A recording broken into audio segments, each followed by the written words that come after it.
Good morning. For today, we will be discussing the graph of a system of linear equations in two variables. So when we talk of the graph of a system of linear equations, we will be considering two or more linear equations together. To start with, we have here the following examples. Y is equal to 2x minus 4 and 3y is equal to 6x minus 12.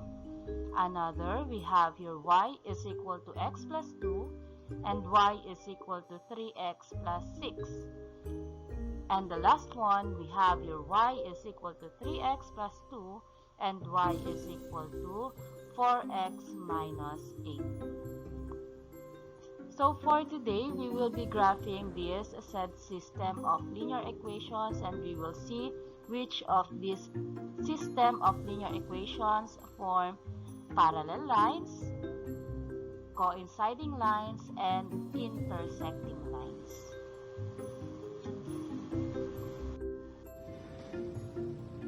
So let us try to graph y is equal to 2x minus 4. So tandaan, kapag sinabing graph, pwede natin siyang gamitan ng slope and y-intercept. Pwede din na by assigning value to x, then afterwards solving for y. And pwede din naman natin gamitan siya ng slope-intercept form wherein first you have to locate our y-intercept, tapos saka natin gagamitan ng slope which is 2. So, i-consider natin yung rise over run. But in this case, dun tayo sa pinakamadali. So, yung pinakamabilis na way ng pag-graph ng linear equation is by using the x and y intercept. So, starting with the first equation, this one, we have here y is equal to 2x minus 4. So, you need to get the x and the y-intercept. Doon muna tayo sa x-intercept. So, when we talk of the x-intercept, tatandaan, you have to set y is equal to 0. Then, dealing with this equation, yung y natin, papalitan natin ng 0 is equal to, just copy 2x minus 4. Then, we have here, you are going to solve for x. So, yung ating negative 4, dadalhin natin siya sa kaliwa. So, we have to transpose negative 4 to the left side of the equation. From negative 4, pagpunta niya sa kaliwa, this becomes positive 4.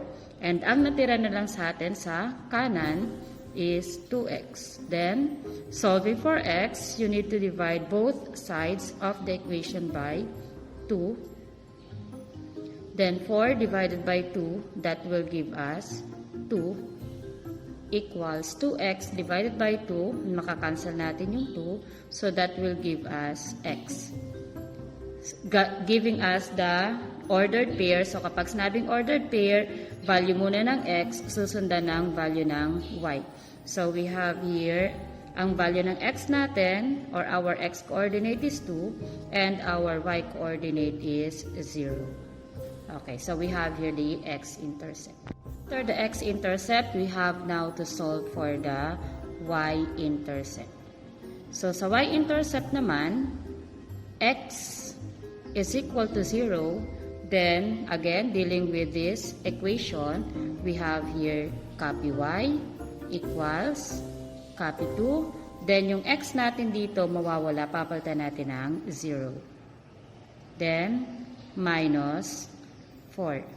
Next one, copy y equals 2 multiplied by 0, that is 0, minus 4. So, we have here y is equal to negative 4. Thus, giving us the ordered pair. So, again, pag sinabing ordered pair, the value of x first susundan ng value ng y. So, the x coordinate is 0 and the y coordinate is 4. So, the y-intercept is 0, negative 4.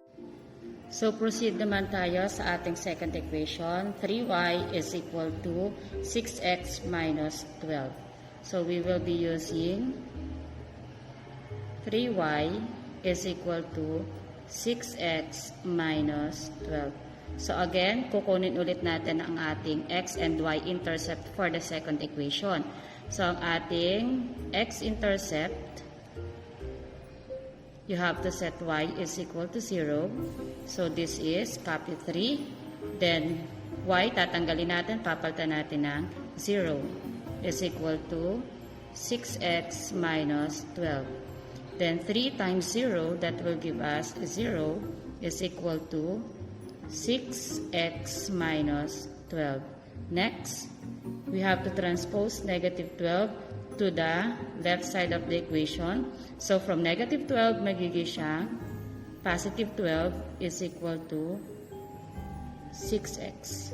Then, divide both sides of the equation by 6. And this will give us 12 divided by 6, that will give us 2. And 6 divided by 6, cancel ang 6 natin, we only have x. So therefore, our ordered pair here is the value of x first, which is 2, followed by the value of y, which is 0.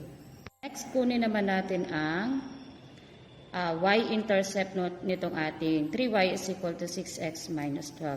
So for the y-intercept, you have to set x is equal to 0. Then, copy yung ating 3y equals yung ating 6, copy ulit. Yung x mawawala, papalitan ng 0 minus 12. Then 3y is equal to 6 multiplied by 0. This is 0 minus 12.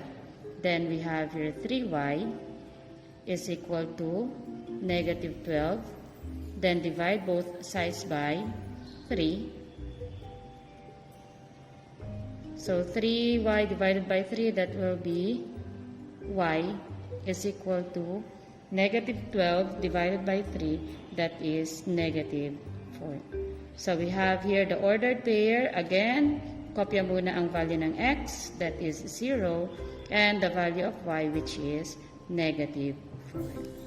So after na makuha natin ang ating x and y intercept ng ating first equation and x and y intercept of our second equation, pwede na tayong pumunta sa ating Cartesian coordinate system. Okay, so this is our x-axis and this is our y-axis. So from the origin, this one, from the origin, lagyan lang natin ng numbers yung ating number line. So we have here, let us say this is positive 1. 2 units from the origin is positive 2. Then 3 units from the origin is positive 3.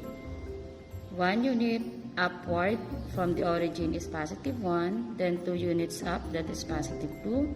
1 unit to the left of the origin is negative 1. And 2 units to the left of the origin is negative 2. Then, from the origin, 1 unit down is negative 1. Then 2 units down is negative 2. 3 units down is negative 3. 4 units down, we have here negative 4. 5 units down, we have here negative 5. So, hahanapin natin yung ating x and y intercept doon sa ating Cartesian coordinate system. So, for our first equation, ang ating ang ating x-intercept is 2, 0. So, hahanapin natin yung 2, 0 natin. So, tandaan, kapag sinabing x-intercept, nandun lang siya sa x-axis. So, meaning, 2, 0 ang ating x-intercept, ibig sabihin nun ay, that is just 2 units from the origin. So, we have it, this one. Ito yung location ng ating x-intercept. This one. Then, for the y-intercept, ang ating y-intercept is 0, negative 4. So, again, ang ating y-intercept, nandun lang siya sa y-axis dito sa ating vertical number line. So, that is negative 4. So, meaning 4 units down. Okay, so this is our negative 4. So, after natin na malocate yung ating x-intercept and y-intercept, ko-connect lang natin yung ating 2 points, yung ating x and y-intercept. So, connecting the 2 points for the x and y-intercept, yan. Take note, dapat parehas may arrowhead yung dulo ng ating graph ng linear equation kasi these arrowheads indicates na extended yung ating line infinitely. Okay? So, this graph represents our linear equation y is equal to 2x minus 4. Next, using the same Cartesian coordinate plane, hahanapin naman natin or we will be graphing the second equation 3y equals 6x minus 12, wherein ang nakuha nating x-intercept ay 2, 0, and the y-intercept is 0, negative 4. So, locate lang natin yung ating 2, 0. Ang ating 2, 0 ay, since x-intercept siya, nandun siya sa x-axis, so that is 2, 0, eto din siya. 2 units to the right of the origin. Next, ang atin namang y-intercept is 0, negative 4. So, nasa y-axis siya. So, that is 4 units down. Okay, so ito siya. Then, connecting the 2 points. So, connecting the 2 points. This one. Okay, anong napansin nyo sa line natin? Yan siya. Again, huwag kakalimutan ng arrowhead. So, eto namang line na to represents 3y is equal to 6x minus 12. So, yan siya. So, based on this graph, mapapansin nyo, yung graph ng ating first equation at graph ng second equation natin ay parehas. So, we have here coinciding lines. Coinciding lines. So, let us have another example. Tingnan natin kung coinciding lines pa ulit ang makukuha natin. So, we have here y is equal to x plus 2 and y is equal to 3x plus 6. So, again, mag-start ulit tayo sa ating first equation. First equation natin. Anong ang gagawin natin? Okay, very good. You need to determine the x-intercept. So, pagdating sa x-intercept, anong ang variable ang may value na 0? Okay, so that is y is equal to 0. If you are going to try this on your notebook, gagawin natin 0 yung y. Ano sa tingin niya magiging value ng x? Okay, so very good. X will be negative 2. Next one, tapos na natin kunin ang ating x-intercept. We are now going to determine the y-intercept. Y-intercept. So, sa y-intercept, aling variable naman ang may 0 na value. So, that will be x. X is equal to 0. Kung gagawin natin 0 ang x, ano sa tingin niyo ang magiging value ng y? Okay, very good. Y is equal to 2. Giving us the ordered pair for the y-intercept. Ang ating y-intercept ay again, value ng x muna, susundan ng value ng y. So, that will give us 0, 2. For the x-intercept naman, unahin muna natin ang value ng x, which is negative 2, susundan ng value ng y, which is 0. So, we have here for y is equal to x plus 2. Ang kanyang x-intercept is negative 2, 0, and the y-intercept is 0, 2. Next, let us proceed to the second equation. Y is equal to 3x plus 6. Y equals 3x plus 6.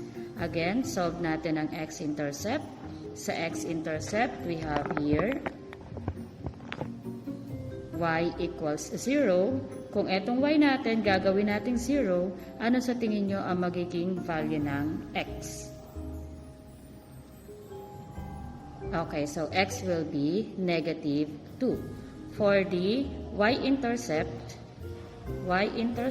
you have to set that x is equal to 0 Kung yung x naman ang gagawin nating 0, ano sa tingin nyo ang magiging value ng y?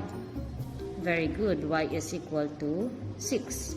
Giving us the ordered pair for the y-intercept, yung ating munang x, which is 0, susundan ng ating y-coordinate, which is 6. And for the x-intercept, copy muna natin ang value ng x, that is negative 2, susundan ng value ng y, which is 0. So next, after na ma-solve natin ang ating x and y-intercept for the first equation and x and y-intercept for the second equation, punta na ulit tayo sa ating Cartesian coordinate system. So, do sa ating Cartesian coordinate system, for the first equation, our x-intercept is negative 2, 0. So, yung ating negative 2, 0 ay nasa x-axis. So, that is from the origin 2 units towards the left. This is our negative 2, 0. Yun ang location niya. Sunod, ang y-intercept naman natin is 0, 2. So, ang y-intercept natin, makikita siya along the y-axis. So, from the origin, 2 units up lang tayo doon. Nandun na yung ating y-intercept na 0, 2. So, after dito, connect lang natin yung ating x and y-intercept. Connect the 2 points. Again, do not forget the arrowheads. So, this graph represents our linear equation y is equal to x plus 2. Sunod naman natin, kukunin natin or igagraph natin yung ating second equation na y is equal to 3x plus 6. Ang ating x-intercept is negative 2, 0. So, negative 2, 0, negative 2, nasa x-axis, then the other one is 0, 6. So, yung 0, 6 natin, y-intercept, nandun siya sa y-axis, that is 6 units up. Okay, this one. So, we have here 6 units up. Next, connect natin yung 2 points natin. Connecting the 2 points.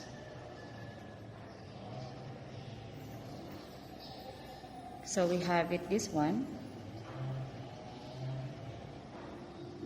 Ito naman, nagre-represent siya nung ating second equation na y equals 3x plus 6. Okay, anong mapapansin nyo? Parehas ba siya ng graph nung first equation or first example natin? Okay, so magkaiba. So, in case of this one, mapapansin nyo, yung ating first line ay nag-intersect dun sa ating second line. So, yung ating system by this time consists of intersecting lines. Okay, so intersecting lines kasi meron tayong point of intersection. So, we have here intersecting lines. Consist of intersecting lines.